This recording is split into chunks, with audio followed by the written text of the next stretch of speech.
Do, do, do, do, do. Hey, folks, Jordan Sheridan, Status Coup. I hope everybody's having a lovely Tuesday, September 13th. The year is 2022. I will wait till more people trickle in to the live stream. Live earlier today. We'll be live again also later today. But coming live with what I think should be leading newspapers, newscasts all over the country. So that's why we are coming in with it breaking. Smash that like button, share this live stream so more people can see this. The like button right under the stream, the share button right next to that. Comments really help us in the YouTube algorithm. So the more people that comment, I'll be happy to answer your comments as we build up the audience. So leave a comment there. All good things. Boy, is a lot going on. What we're going to talk about, which is just an unbelievably staggering report, shockingly by the New York Times, who I have to give credit for doing this report on just legal corruption and insider trading in Congress. Then we also potentially might have a railroad strike as early as Friday, which could be, I mean, you're talking tens of thousands of workers, possibly more than that, all over the country going on strike, railroad workers. I've been covering that. We interviewed Ron Kamenkow, the Railroad Workers United secretary, about the potential strike. So we might have that. I'm trying to get an interview for today on that. So stay tuned for that. Also, obviously, the latest in the Trump Mar-a-Lago saga, where we now have a special master seems to have been agreed to, and a lot more going on. And while I wait for more folks to trickle in, again, smash that like button, share this live stream. I'm also doing kind of double and triple duty because I'm doing today. I'm doing 2 live streams. But I'm also working on a book. For those of you who don't know, I'm working on a book. A viewer has been helping me who has experience in the publishing industry. I don't have a publisher yet, so I'm just kind of writing some sample chapters and then hopefully shopping it around and hopefully getting a publisher. The book is on the Flint water crisis, the cover up, and my 6 years of reporting on it. So that has been keeping me busy, trying to do my day job and work on a book. I don't know anybody who's worked on a book before, but it's very time consuming. So a lot of things going on, but I hope everybody's doing well. Again, smash that like button. I'll start the broadcast as soon as we tip over about 100 live viewers, so I don't have to kind of regurgitate things. Hello, smash this stream. Can't wait to see it hit #1 on the New York Times bestsellers. Hey, from your lips, if there is a God's ear. I'm not holding out too much hope on that, but one could dream, right? In the past, the New York Times has actually tried to steal my Flint reporting, so I'm not positive they would actually feature it on their bestseller list, but you never know. You just never know. All right, I think we got enough people here. Smash that like button. 80 people watching. I need every single person to smash that like button and share this live stream so we get it out to more people. So, I mean, truly shocking. You don't normally see this as some in-depth investigation by a mainstream media outlet who relies on politicians for access. The New York Times, the Washington Post, obviously CNN, MSNBC. We see them frequently, shower politicians with softball interviews, basically regurgitate whatever spin they are fed by politicians. We don't actually ever see them really grill politicians on the donor money they're taking, on their conflicts of interest, on their stock trades, to name a few.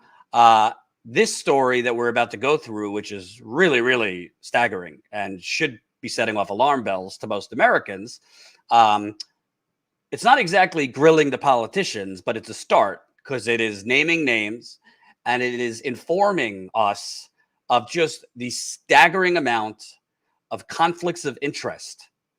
At nearly 100 members of Congress, so congressmen, congresswomen, senators, have when it comes to stocks, the stocks they're trading in relation to what committees they serve on, what information they're getting on, i.e., legal insider information, and essentially clear as day, illegal insider trading that if it were you or I, we wouldn't be so casually able to get inside information about, major legislation that might be moving, major information about companies and what moves they're making, so that we could then, or our spouses can then go make stock trades.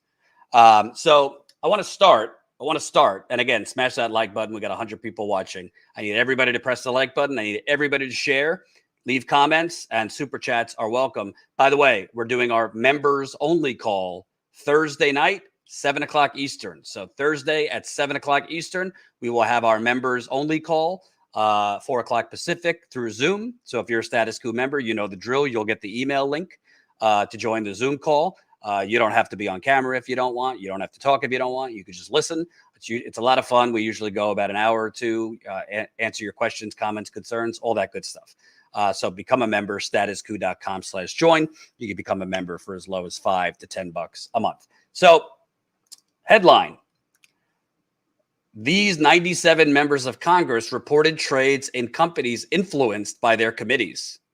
At least 97 current members of Congress bought or sold stock, bonds, or other financial assets that intersected with their congressional work or reported similar transactions by their spouse or a dependent child, an analysis by the New York Times has found. U.S. lawmakers are not banned from investing in any company, including those that could be affected by their decisions. But the trading patterns uncovered by the Times analysis underscore longstanding concerns about the potential for conflicts of interest or use of inside information by members of Congress, government ethics experts say. So let me just rephrase this because the New York Times is couching it about possible concerns. Blah, blah, blah, blah. It's actually these trading patterns uncovered by the Times analysis underscore insider trading and legalized insider trading that is legal for politicians and illegal for the people who elect them. That's what we're about to go through actually shows. Times reporters analyzed transactions between 2019 and 2021 using a database of members' financial filings called Capital Trades, which is created by 2IQ Researched. They matched the trades against relevant committee assignments and the dates of hearings and congressional investigations. So, I mean, I don't say this often, but, kudos to the New York Times. This is pretty in-depth stuff. Probably took them a long time. When contacted, many of the lawmakers said the trades they reported had been carried out independently by a spouse or a broker with no input from them. Of course, they don't know what's going on. Their spouse, their broker, their mailman is making these trades for them conveniently right after briefings they receive on topics in which they're getting inside information. Some have since sold all their stocks or moved them into blind trust. Two said the trades were accidental. Here's everything the Times analysis turned up. So these are 97 members of Congress. We're not going to go through all of them, but we'll start. Hate to say it because, I like them in some ways. Ro Khanna leads the list in terms of potential conflicts. That's what the New York Times is calling it. So Ro Khanna, I'll read this here. Mr. Khanna reported 10,500 trades involving nearly 900 companies made by trusts in the name of his wife and young children. That's more trades and more companies than any other member of Congress. His congressional duties overlapped with more than 15% of the companies his family members traded, including drug makers, weapons manufacturers, and oil giants. Mr. Khanna's wife and children bought or sold at least 8 companies while committees he sat on were investigating them, including AbbVie, Lockheed Martin, and Johnson & Johnson. That doesn't look good. That does not look good. Just going to keep it real. In an interview, Khanna said it was appropriate for his family members to trade stocks if they did so in a diversified trust managed by an outsider. He said the Lockheed sale occurred after an advocacy group pressured the family to sell off defense companies. He said the AbbVie trades represented less than 1% of his wife's portfolio and noted that he had been a champion of lower drug prices. So you see there 149 potential conflicts. When you just click on show, he's on the agricultural committee, trading John Deere strike, Mondelez International, IBM, Kellogg, General Mills, Tyson Foods, which has had some controversy. There's a lot. Agricultural Subcommittee, trading CME Group, Intercontinental Exchange, trading McDonald's, Armed Services Committee, which obviously Amazon and Google and Boeing and General Electric have made a lot of contracts with the Defense Department, particularly Amazon, Google, Boeing. You look at Raytheon, Northrop Grumman. These are all, the usual suspects that have contracts with the military-industrial complex. Lockheed Martin, Transdigm, Armed Services Committee, Microsoft, Oversight Committee he's on, which obviously they do investigations, or quote investigations, because many of them are bullshit. But that's quite the lineup in terms of the Oversight Committee of stocks he, his wife, his children have made of companies that he potentially is, overseeing. Oversight Committee. There's a lot of crossover here. Oversight Committee on the environment, ExxonMobil, Chevron, 3M Company, Dominion, Phillips 66, which, by the way, was the majority owner of the Dakota Access Pipeline, etc. Now, we're going to move on to other people. There's a few caveats because we want to be fair. For example, I used to work at Fox News and MSNBC, and I had, 401ks with the companies, right? So if you're lucky, you've worked at a company that, maybe you have a 401k. I haven't worked for either of those companies in a long time, thank God. And one day, if I ever write a memoir or something like that, I'll tell you about my days at Fox and MSNBC. But 401k, it's, I'm not individually choosing stocks, right? The company and whatever, it's mutual funds or this and that, it's their portfolio in terms of how my 401k does. Now, there are some companies that I guess you can be more hands-on in what stocks, but normally they're choosing the stocks for you. So I have no idea what MSNBC, I think I did have a 401k at Fox. I couldn't tell you what they trade, probably stuff that I wouldn't personally want to trade. So there are circumstances where you probably are invested in stuff that don't align with your values, but you have no control over what it is unless you say, cash out of my 401k because I don't like what you're trading, and you're going to be hit with a huge penalty. So there are cases where an individual could say, it's not my personal trades. Blind trust, that's bullshit. Trump and other politicians have said, it's in a blind trust. I have nothing to do with it. Yeah, well, I got a bridge to sell you. If you think they just have their stuff in a blind trust and they don't know what's in it and they don't have any say. Give me a break.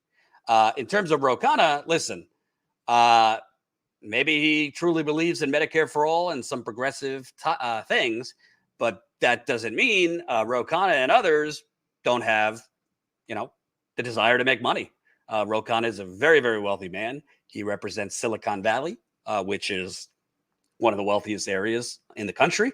And frankly, he could say, it's my wife making the trades. It's my kids making the trades. I'm not saying they should not be able to trade stock. They have the, technically it's a free country, but there has to be a line where if you're going to be on all these committees and have leadership roles on committees, you're going to have access to inside information. Whether or not you are passing that information down is kind of irrelevant. And I don't have any intel that Ro Khanna is collaborating with his wife and kids. Hey, I just got this tip, in a committee meeting, sell or buy. Obviously, that would be horrible and that's illegal. If you're you and I, if it's a politician, it's not illegal and they get away with it. But even the appearance of a conflict is a problem. And that's very, very, very far past the appearance of a conflict for Ro Khanna.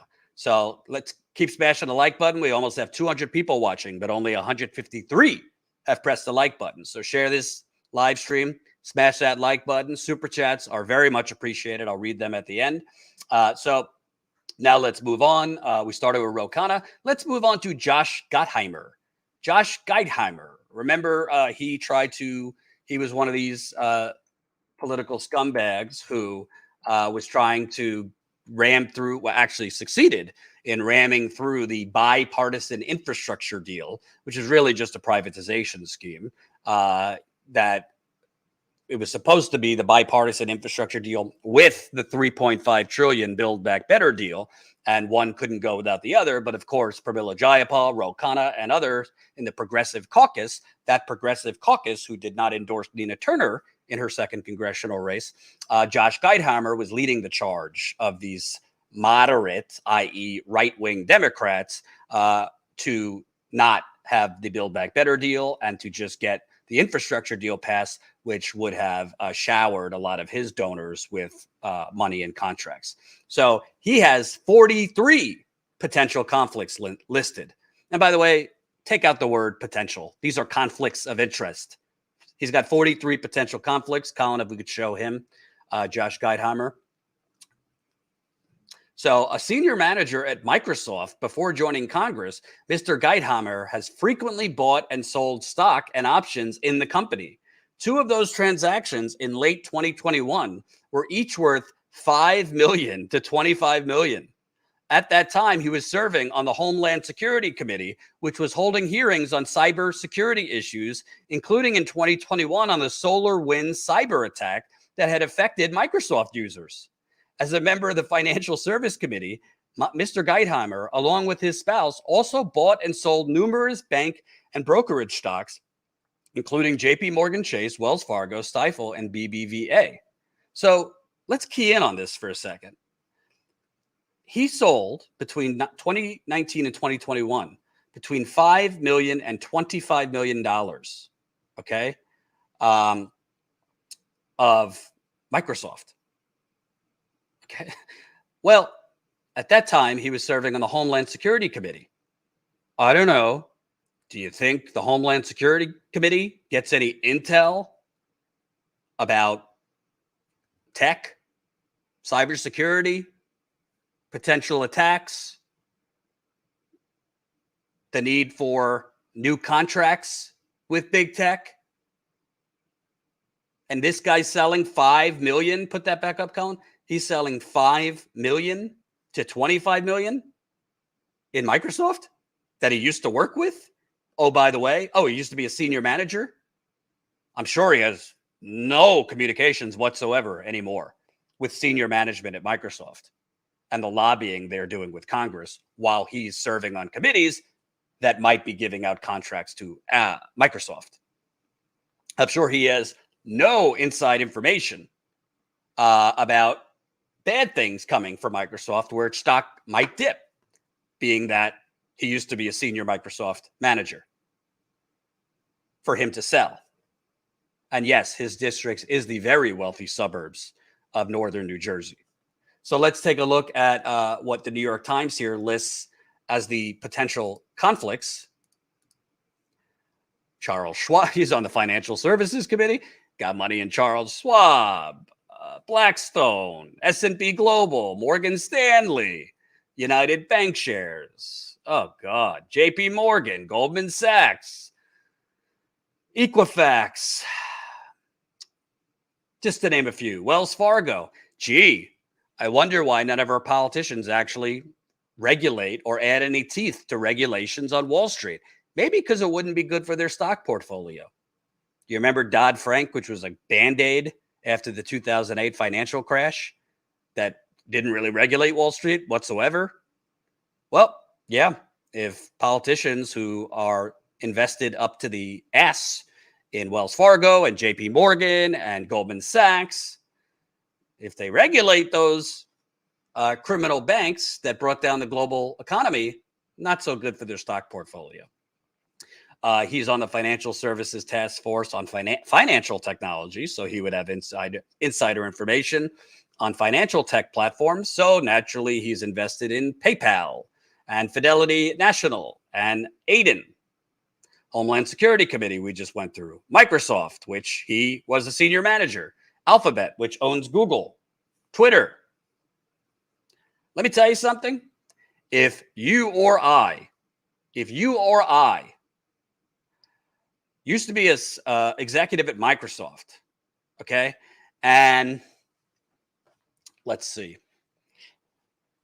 If you or I used to be an executive at Microsoft and are no longer an executive at Microsoft and are just kind of like a stock trader somewhere, and we sold between $5 and $25 million of Microsoft in 2 years, and my guess is some of his stock trades, whether buying or selling, were connected to news about Microsoft, not just at random times because he felt like it. And he probably sold Microsoft before something bad happened to lower its stock price. And he probably bought Microsoft before something good happened to rise its stock price. We'd probably have we'd probably have some knock at our doors. For Josh Gottheimer, reelected. Does the local media in New Jersey where he represents give a shit? Of course not. Does the national media? I mean, I'm happy the New York Times did this story. Do you think the New York Times is going to get a reporter in Josh Gottheimer's face to grill him on this? You think next time Jake Tapper or anybody has Josh Gottheimer on CNN or MSNBC, they're going to be grilling him on why he has these stock trades, how they influence his policymaking? Should he divest from these stocks? I'm not holding my breath on that. And you shouldn't either. Let's move on. You got Tom Carper, 39 conflicts. Tom Carper, by the way, great state of Delaware, one of Biden's BFFs. Thomas Carper and Chris Coons are Biden's senators from Delaware. If you could put up his stats, CARPER. There you go. So Tom Carper, senator from Delaware, corrupt as they come, BFFs with Biden. He's got 39 conflicts. Mr. Carper, whose reports go up for a sec. Mr. Carper, whose reports reflect trades by his wife, is one of the Senate's most active filers. His wife's sales and purchases of stocks in oil and gas companies like Marathon and BP occurred as Mr. Carper served as the ranking Democrat on the Environment and Public Works Committee. I love it. Mr. Carper's wife also sold $30,000 to $100,000 in bonds in the logistics and medical supplies company Owens and Minor while he sat on the healthcare subcommittee of the Committee on Finance. His office did not provide a comment. Shocker, shocker, shocker. So let's take a deeper dive into Carper here. 39 conflicts. He's on the Environment and Public Works Committee. He's invested in Corning's, Atlantica Sustainable, Johnson Controls, on the Environmental Public Works Committee, Finance Subcommittee, on the Energy, Natural Resources and Infrastructure. Got Marathon Petroleum, BP, who poisoned the Gulf, Dominion Energy, who, by the way, is the parent company for the Mountain Valley Pipeline that Joe Manchin is trying, and now Biden and Chuck Schumer have agreed to ram through the Appalachian Trail. That's how they got Joe Manchin's vote for the, quote, Inflation Reduction Act, by agreeing to fast track the Mountain Valley Pipeline. I've been on the ground in Virginia a couple of years ago covering the Mountain Valley Pipeline, which is probably the most dangerous natural gas pipeline in the country. It is going under the steepest slopes in the country. If it explodes, it has a 2.5-mile blast radius. So that's Dominion Energy owns that. And by the way, if you live in Virginia, you know Dominion Energy runs Virginia. It showers politicians like Terry McAuliffe, former governor, and Clinton's BFFs, current governor Glenn Youngkin, and all other Virginia politicians. Dominion Energy is king in Virginia. Carper also is invested in Halliburton. So that's Dick Cheney's gem that committed many crimes. On the Environment and Public Works Subcommittee on Chemical Safety, Waste Management, he's invested in Dow Inc., which is one of the worst chemical polluters in the country. DuPont, one of the worst chemical polluters in the country, dumping God knows how much corporate industrial waste into your water. There was actually a great movie called Dark Waters with Mark Ruffalo about that on, I think it was DuPont.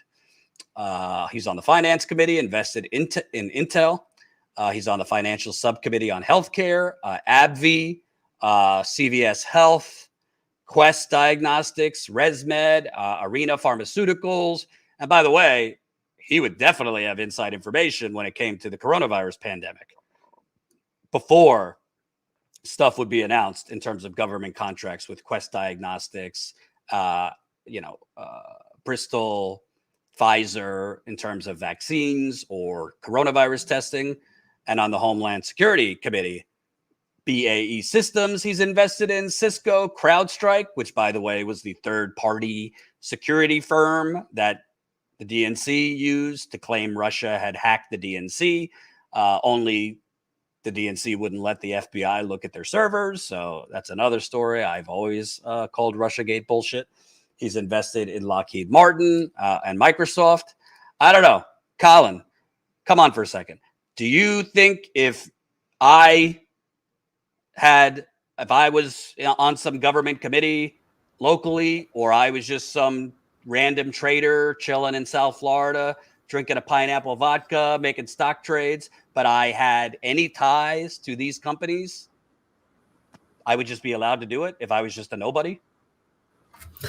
I don't think. I think at that point you wouldn't be a nobody to certain people, at least in the government, especially when you're below a certain tax bracket. I mean, to be clear, I mean, to keep it real, the IRS, the agencies that are supposed to regulate this, don't even really regulate many people at all for this. But the people that they do regulate are people like working people, are poor people, which frankly are not really like major stock traders. They started looking into some of the people that were responsible for the GameStop thing last year, where a bunch of, just average people started trading in mass, buying up GameStop to defeat the short sellers that were betting against GameStop. But normal people, they would come after you for this. And to be clear, the overwhelming majority of Americans are not exactly like trading stock. They're just trying to make sure they have enough money for rent. But for the people that are trading stock or have investments, if you had ties to these companies, or you were in positions, not in Congress, but in normal positions that you might have information handed to you, or they're looking at suspect trades. Wait, how did this average person just was right on the money to sell this company right before news came out that nobody knew about? They would be coming for you.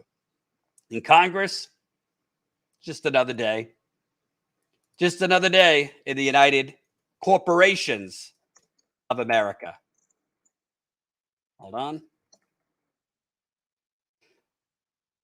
So, truly, it's just staggering. It's just staggering that this is allowed. And by the way, this, I've always told you, the politicians are not the ones making the decisions. The donors are making the decisions. And that is true. We do live in the United Corporations of America. But part of the reason they are making the decisions they are, and they are not making decisions like Medicare for all, or free public college, or banning fracking, or I could go down the list of things they should be doing, but they don't, because it would negatively affect their stock portfolio. I mean, I don't look, some of these people are invested up the ass in pharmaceutical companies. You think they're going to go for Medicare for all? A lot of these people are invested up the ass in defense contractors. You think they're in a rush to cut the Pentagon budget? You think they're in a rush, or they're going to start calling, hey, let's cut our bases around the world from like 900 bases to like maybe, 75 to 100? Not good for business, baby.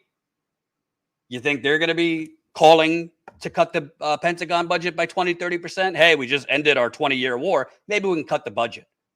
Well, not good for their Raytheon stocks, Lockheed Martin, Northrop Grumman, to name a few. Let's keep going here. Let's go to Shelley Moore Capito. Shelley Moore Capito. She is Joe Manchin's BFF in West Virginia. She is a Republican West Virginia senator, and corrupt as they come. She comes from a political dynasty in West Virginia. Ms. Capito sold shares of Carrier late in 2020, about 9 months after it lobbied in writing for a manufacturing bill that was being considered by the Environment and Public Works Committee. Gee, go figure, of which she was a member. The company said the bill would benefit its industry. She also sold shares of Verizon as a member of the Committee on Commerce, Science, and Transportation and its subcommittee on Communications, Media, and Broadband. In addition, Ms. Capito's husband bought or sold stock in 24 companies that intersected with her committee assignments. Or as Joe Manchin would say, these are just West Virginia values. Let's take a look, dig down on her conflicts here. Oh, her person said, she voted to require congressional stock disclosures and continues to comply. Congressional stock disclosures really don't matter because it's still legal to insider trade. You just have to publicly say we're insider trading. While she was on the Appropriations Subcommittee on Homeland Security, she traded in Microsoft. You're starting to see a trend here because Josh Geitheimer, who used to be a manager, bigwig at Microsoft, he was trading heavily in Microsoft while he was on the Homeland Security. So did Shelley Moore Capito. I wonder if any of their briefings, they got intel on something good or bad for Microsoft that would make them buy or sell shares of Microsoft. If it's not just Josh Geitheimer, it's Shelley Moore Capito too. She's on the Appropriations Subcommittee on Labor, Health, and Human Services. So naturally, she's invested in Abbott Laboratories, which had the breast milk shortage scandal. United Health Group. She's on the Commerce Subcommittee on Transportation and Safety and in the Environment and Public Works Subcommittee. Naturally, Norfolk Southern, CSX Corp. She's on the Commerce, Science, and Transportation Committee. Give me some Apple, Intel, Alphabet, which owns Google, Amazon, AT&T, which owns CNN now, by the way, Verizon, Taiwan Semiconductor Manufacturing Company. Very interesting in light of the recent semiconductor bill. The Environment and Public Works Committee, Shell, Exxon, Carrier, Chevron, Enbridge, Phillips 66, which was the largest owner of the Dakota Access Pipeline. I mean, this is so out in the open corruption. So out in the open corruption. And by the way, I'm surprised only 100 of them are doing a Tesla. I'm not sure it's only 100. This might just be who the New York Times looked at the most closely. There's Congress is what, 500? Trust me, there's more than 100 senators and Congress people doing this. My guess is in however way the New York Times analyzed this data, these are the people who red flags came up the most. My other guess is they didn't look that closely into Nancy Pelosi, Mitch McConnell, Kevin McCarthy, and the heads of Congress, Schumer, for fear of losing access, is my best guess. We'll look at a couple more. Let's look at Kurt Schrader, who just lost his primary in Oregon and is pretty corrupt from what I hear, the people of Oregon. So he's got 32 potential conflicts. Schrader reported purchasing United Health Group shares while it was being investigated for surprise billing practices by the House Energy and Commerce Committee. Interesting, which he sat on at the time. A spokesperson for Mr. Schrader said professional financial advisors make trades on Mr. Schrader's behalf without consulting him. Oh, I'm sure the professional financial advisors are just freelancing for soon-to-be former Congressman Schrader in the great state of Oregon. Just coincidence. He purchased United Healthcare shares while it was being investigated for surprise billing practices. Let's take a look. He's on the Energy and Commerce Committee, Subcommittee on Health, United Healthcare Group, right there. Energy and Commerce Subcommittee on Communications, Meta, which is whatever Facebook is calling itself these days. Meta is now the, I guess, parent company of Facebook. So he's got trades in Meta, AT&T, Verizon, Alphabet, which owns Google. Interesting. By the way, Google owns YouTube. Don't get me started on Google or YouTube. But very interesting. By the way, in terms of Meta, Mr. Schumer is one of the biggest recipients of money from Meta and Facebook. Guess it has nothing to do with his daughter working there either. Schrader is on the Energy and Commerce Subcommittee on Energy. So naturally, ExxonMobil, Chevron, ConocoPhillips, Enterprise Product Partners, Phillips 66. I'm seeing a pattern. A lot of these people on the same committees are investing in the same companies. Are they all just coincidentally investing in the same companies, or are they all getting prime insider information that is legal for them to get, but would be illegal for us to get? And by the way, this could get a little in the weeds. So to me, the most important thing to remember here is it's not just that they're bought off by the politicians, so they won't actually push for populist progressive legislation that has overwhelming majority. It is against their financial interests to push for legislation that is not in the best interest of their stock portfolio, meaning the companies they are investing in. It is not in the defense contractors' interest to do anything about the military budget, our bases around the world, the 9 countries we're usually bombing at once, et cetera, et cetera. It is not in their financial interests to do anything to even weaken the private healthcare industry. And by the way, this whole like, oh, we lowered drug prices in the Inflation Reduction Act. Yeah, the devil will be in the details on that one. I've interviewed Sanders Institute fellow. Why is his name escaping me? Oh, Michael Lighty, about how many prices are actually going to be lowered. It's not a lot, and it's going to start in 2026. And we don't even know which drugs prices are going to be lowered. So yeah, this is just legalized corruption, straight up. We'll do one more. Fred Upton, he's, I think, retiring. He's a Republican out of Michigan.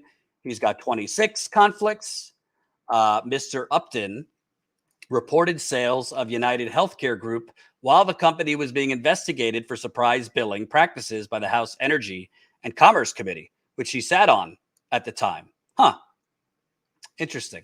So he sold his United Healthcare Group while the company was being investigated. I wonder if he had any intel on that investigation sitting on the House Energy and Commerce Committee that would make him want to sell his shares. Quote, Congressman Upton is one of several Upton family members who receive a distribution from long-established family trusts. He plays no role in any of the holdings or transactions that are made by the trusts, which are listed in the annual financial disclosure report. So, what's interesting about that, technically, if you were just some rich person or you got lucky and, maybe someone in your family older than you, let's say a grandparent, great-grandparent, did very well, whatever they did, and you were born into a trust, doesn't mean you don't work hard. Some people work, normal jobs, but have family inheritance. That might be true, that you're not involved with what's traded or this and that. You just get whatever you get per year from that trust and you work. But this is a sitting congressman who's on these committees that are making decisions, holding investigations on these companies. So I don't want to hear, oh no, it's just some family trust, I'm not involved. It's just my wife. It's just my kids. It's just my mailman. It's just the dog. It's just unreal. I'm going to put this story in the super chat. So if you want to read it, have at it. It's actually a pretty good investigation for the New York Times. Let's show this more perfect union tweet, which kind of summarizes a lot of what's in this New York Times story.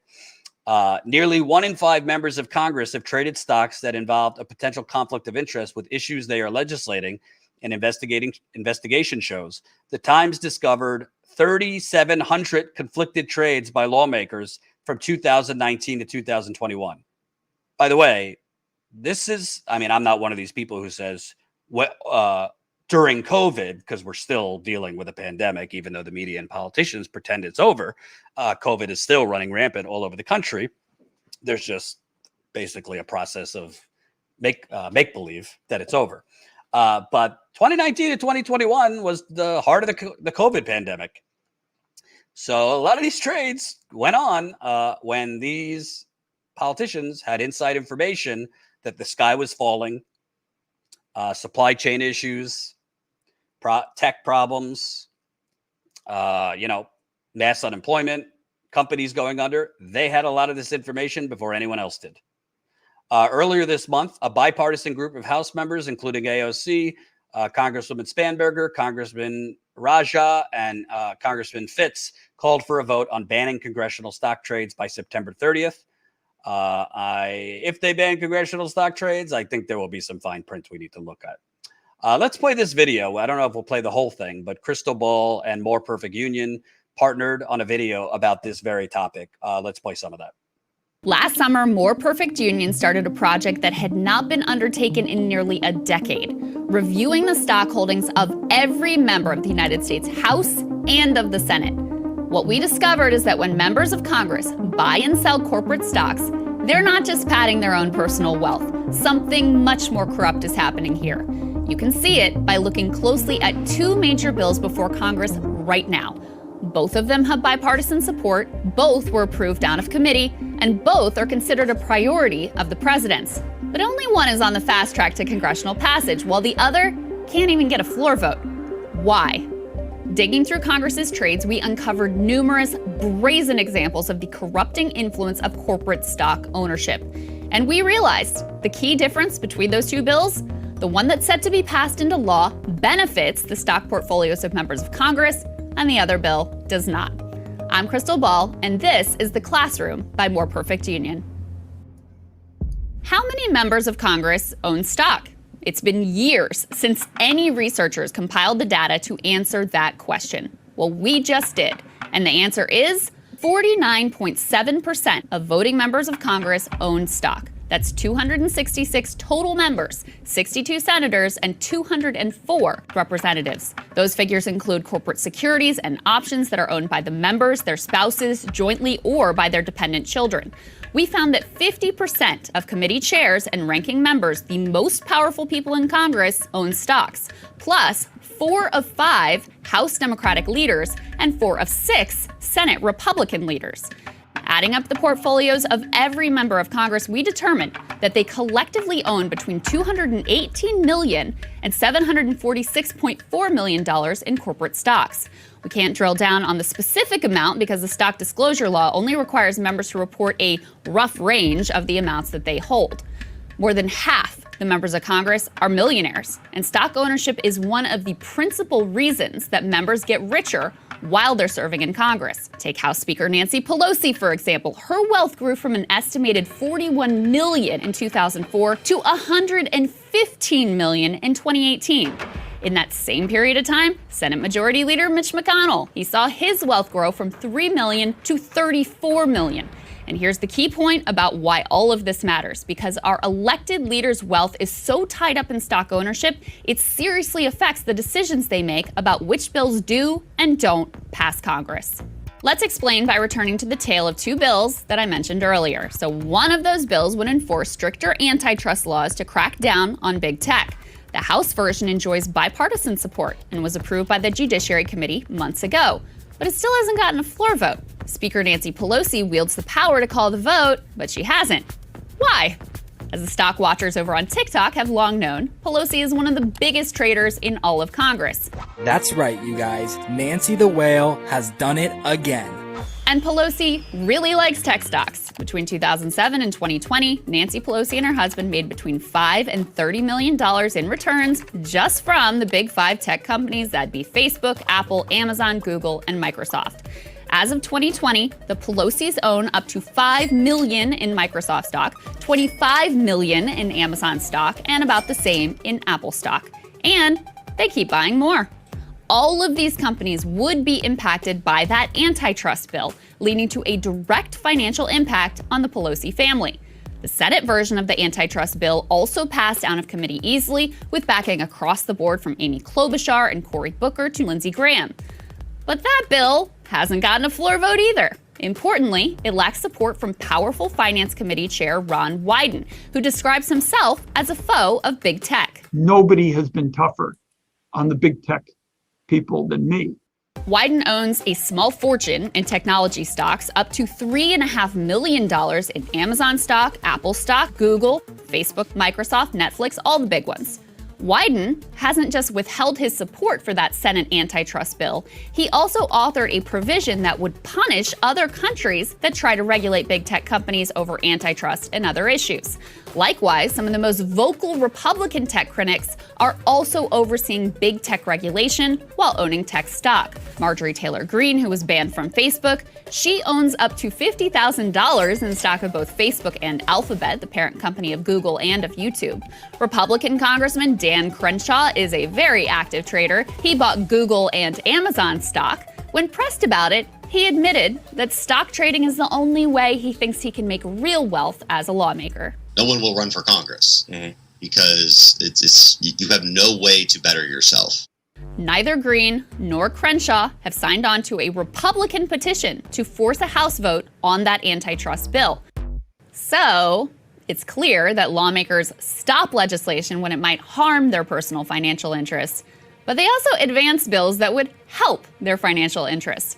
And that brings us to the second part of our tale of two bills, the United States Innovation and Competition Act. Under this bill, known as USICA, Congress will give over $50 billion in subsidies to very profitable U.S. companies that make semiconductor chips, ostensibly so that they can better compete with China. Unlike antitrust, USICA is on a fast track to becoming law. Why? Well, our investigation found that members of Congress own vast amounts of stock in chip makers like Intel and NVIDIA that are pushing for USICA. And as USICA has advanced, lawmakers bought up more and more of those companies' stocks. In March 2021, Finance Chair Ron Wyden declared his support for the chipmaker subsidies.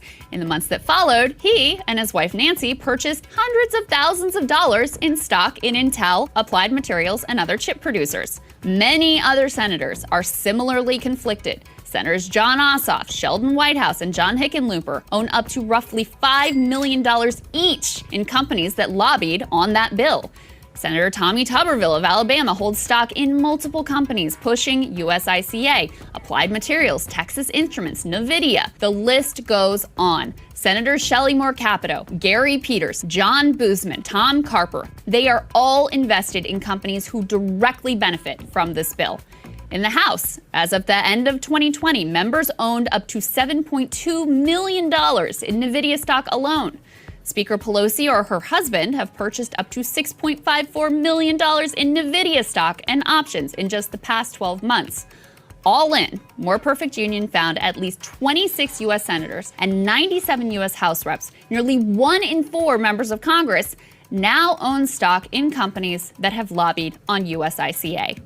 These lawmakers have their personal fortunes tied up in an industry they have the power to sink or to elevate.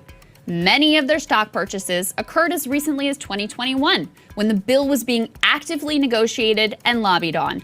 And that's the tale of USICA. This bill will likely pass, and many of the lawmakers that pushed it have a personal financial interest in it passing.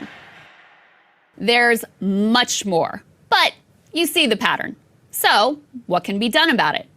In 2020, lawmakers introduced a bill that would bar members from buying or selling stocks. But it never received a hearing. In 2021, supporters of a trading ban tried to have it added as an amendment to House Democrats' anti-corruption bill, the For the People Act. But the Rules Committee, which is controlled by Speaker Pelosi, wouldn't allow it. We are a free market economy. They should be able to participate in that. Dan Crenshaw, a stock trading defender, argues that members of Congress are no longer compensated enough for the job. If you want only millionaires and billionaires to run for Congress, then keep making sure that we can't raise our pay, that we can't get a housing stipend, that we have to just spend or pay rent in two different places. Mm-hmm. That's fine. We could debate whether members should earn more or receive a housing stipend. But we do know it is possible to have a long, successful career in politics without owning stocks. After all, I don't own a single stock or bond. In 1972, when he was elected to the Senate, Joe Biden pledged never to own a single stock or bond while serving in Congress, and he kept his word during his entire 36 years in office. If Democrats want to win back the public's trust and eliminate doubt that their decisions could be swayed by their investment portfolios, they need to ban not only buying and selling stocks, but owning them all together. A new bill introduced by Senators John Ossoff and Mark Kelly does pretty much this, barring all individual stock holdings while in office, including holdings of spouses and dependent children, except in a blind trust. This is not a new idea. We already ban FDA employees from owning stocks in food or drug companies, and members of the Federal Reserve can't own stocks in banks. It's just applying that same logic to the people who make the laws, not only those who enforce them. After a public outpouring of criticism, even Speaker Pelosi had to backpedal, saying, quote, "If members want to do that, I'm okay with that." If Democrats want to be the party of the working class, they should stand with working people by banning members of Congress from owning individual corporate stocks. So that was a great video by More Perfect Union. Let me put it here in the super chat if you want to watch it. I don't know what else to call it. It's just downright corruption. And let's look at Pelosi specifically. This is from Business Insider. See every stock trade House Speaker Nancy Pelosi's husband has made since 2021. So when he's not driving drunk, because he recently was dinged up for that, he is making a lot of stock trades that seem to have a lot of connections to the committees. Obviously, she oversees everything because she's the House Speaker. An insider analysis estimated Pelosi's cumulative wealth at $46.1 million. Insider compiled each of Paul Pelosi's trades that the Speaker has reported since 2021. Let's go down. 222. Here are all the trades by Speaker Pelosi in 2021 and 2022. She has purchased 20,000 shares of Alliance Bernstein Holding. Alphabet, i.e. Google, she's exercised 40 call options, which are 44,000 shares on June 18th, 2021 at a strike price of $1,200 and cumulatively worth between $1 million and $5 million. I'm sure she knows nothing about contracts Google might be getting with the Pentagon or the federal government. Alphabet, which owns Google, she purchased 10 call options in December 2021, which is valued between $500,000 and $1 million. Amazon, no wonder she did not say a word, literally did not say a word, when Amazon Labor Union historically became the first unionized Amazon workforce in America and has not said a word about Amazon trying to overturn their victory. She purchased 20 call options last year at a value of $500,000 and $1 million. American Express, Apple. She's got a value of between $25,000 and $500,000. 50 call options with a strike price of $100 on May 21st. This is worth between 100,000 and 250,000. Microsoft, it just seems all these Congress people love Microsoft, huh? NVIDIA Corporation, which brings me to the article. This is from Forbes. Pelosi unloads millions in NVIDIA stock at a loss before Senate passes massive tech subsidies. Look at that. House Speaker Pelosi revealed in regulatory filings Tuesday her husband, Paul Pelosi, sold millions worth of stock in chipmaker NVIDIA at a loss a day before the Senate passed a multi-million-dollar bill aimed in part at boosting a U.S. chip manufacturing that sent NVIDIA shares surging. A decision Pelosi's office says was to avoid further, quote, misinformation about the couple's investments. I'm sure that was it. She sold 25,000 shares of NVIDIA at $165, worth $4.1 million. Just so happens right before Senate passed massive subsidies for companies like NVIDIA. Then you go to, she scooped up call options for Google, Disney, and Roblox during the congressional holiday recess. Congress is in recess for the holidays, but Pelosi kept playing the market. Democratic Majority Leader and her husband, Paul Pelosi, recently bought millions of dollars worth of call options for stocks including Google, Salesforce, Roblox, and Disney. This occurred between December 17th and December 21st of last year, just days after Pelosi insisted at a press conference that members of Congress should be allowed to trade individual stocks. She said, we're a free market economy. Huh. She sounds a lot like a person who said, but I have to say we're capitalist. And that's just the way it is. But I have to say we're capitalist. And that's just the way it is.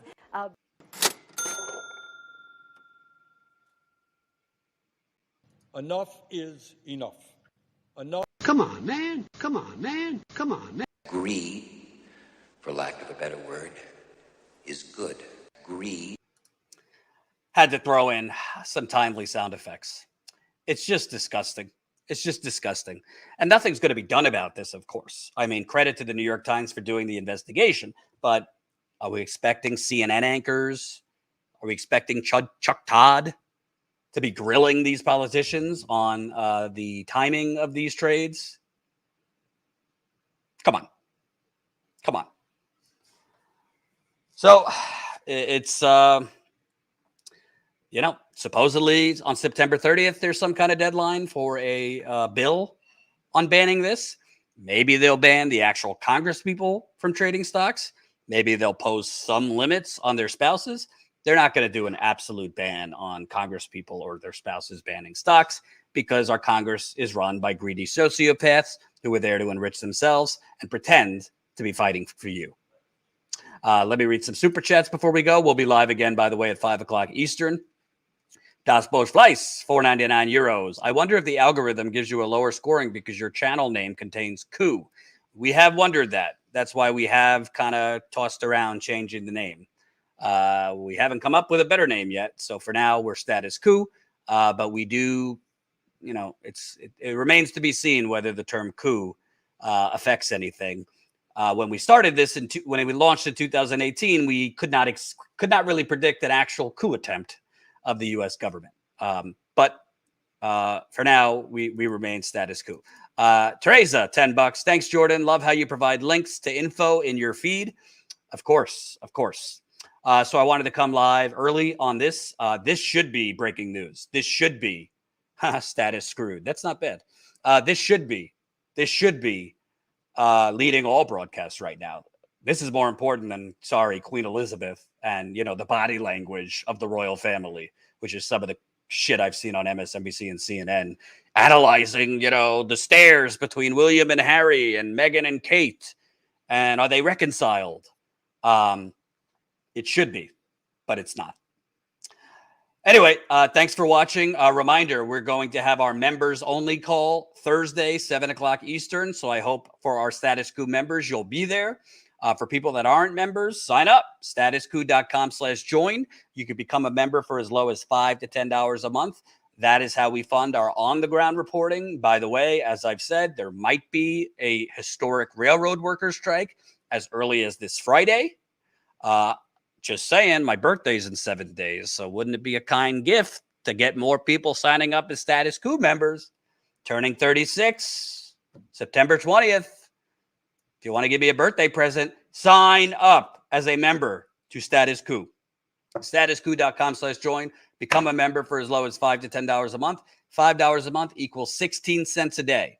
Obviously, if you can't do it, we understand. Tough times for everybody. If you can, we need you. StatusCoup.com/join. We'll see you again live at 5 o'clock Eastern with Steve Grumbine co-hosting. I'll see you later.